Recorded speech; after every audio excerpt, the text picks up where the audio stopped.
गोदावरी नदीची पाणी पातळी वाढलेली आहे आणि रात्रीपासूनच सुरू असलेल्या मुसळधार पावसामुळे गोदावरी नदीच्या पाणी पात्रामध्ये वाढ झाली आहे। दुतोंड्या मारुतीच्या पायापर्यंत पाणी आलंय। गोदावरी नदी पात्र सिंहस्थ कुंभमेळ्याच्या कामामुळे पूर्णतः कोरडं होतं। नाशिकसह त्र्यंबकेश्वरमध्ये ढगफुटी सदृश पावसाचा इशारा देण्यात आलाय। रात्रीपासून गंगापूर धरण पाणलोट क्षेत्रासह शहर परिसरात मुसळधार पाऊस कोसळतोय। पवन येवले आमचे प्रतिनिधी आमच्या सोबत आहेत, अधिक माहिती जाणून घेणार आहोत। पवन, आपण पाहतोय की पावसाचा जोर वाढतोय आणि पाणीच्या पातळीमध्ये सुद्धा वाढ होतीये।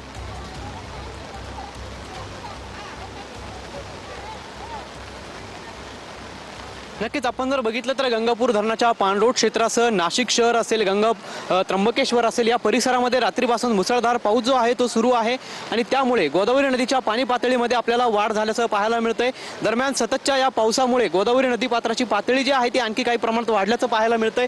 ज्या गोदावरी नदी पात्रामध्ये पुराचं मापदंड समजल्या जाणाऱ्या दुतोंड्या मारुतीच्या सध्या आपल्याला पायापर्यंत पाणी जे आहे ते लागल्याचं बघायला मिळतंय। खरं तर ही गोदावरी नदी पात्र जे आहे ते सिंहस्थ कुंभमेळ्याच्या पार्श्वभूमीवरती कामं सुरू असल्यानं पूर्णतः कोरडं करण्यात आलेलं होतं। आपण जर बघितलं तर या बाजूला कामे देखील सुरू आहेत आणि या कामांसाठीच हे गोदावरी नदी पात्र जे आहे ते कोरडं करण्यात आलेलं होतं। मात्र रात्रीपासून मुसळधार पाऊस जो आहे तो नाशिक शहरासह गंगापूर धरणाच्या पाणलोट क्षेत्रात सुरू आहे आणि त्यामुळे सततचं जे पाणी आहे ते आपल्याला नदी पात्रामध्ये वाढताना पाहायला मिळतंय। खरं तर जून महिना हा कोरडाखट गेल्यानंतर जुलै महिन्यामध्ये पावसानं नाशिक शहरात हजेरी लावली आणि या पावसाचा आपल्याला सकारात्मक जो परिणाम आहे तो बघायला मिळतो आहे। गंगापूर धरणामध्ये 60% पाणी साठा जो आहे तो देखील वाढलेला आहे। दरम्यान गंगापूर धरणाचा पाणी साठा हा जवळपास आता 67.74% पर्यंत पोहोचलेला आहे। तर गौतमी आणि गोदावरी धरणातून पाण्याचा विसर्ग सध्या सुरू असल्याचं पाहायला मिळतंय। मात्र रामकुंड परिसर जे आहे ते आता आपल्याला पूर्णतः पाण्याखाली गेल्याचं पाहायला मिळतंय।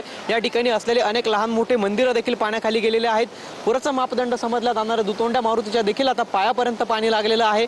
जर अशाच पद्धतीचा आणखी पाऊस जर सुरू राहिला तर ही गोदावरी नदीतील पाणी पातळी जी आहे ती वाढण्याचा शक्यता देखील वर्तवण्यात आलेली आहे आणि या संपूर्ण पार्श्वभूमीवरती प्रशासन देखील आपल्याला अलर्ट मोडवर आल्याचं पाहायला मिळतंय। या संपूर्ण परिसरामध्ये आता सुरक्षा रक्षकांची संख्या देखील वाढवण्यात आलेली आहे। पोलीस प्रशासनाची संख्या देखील जी आहे ते आपल्याला वाढवण्यात आल्याचं बघायला मिळतंय। ऋषाली मॅडम, धन्यवाद पवन दिलेल्या सविस्तर माहितीसाठी।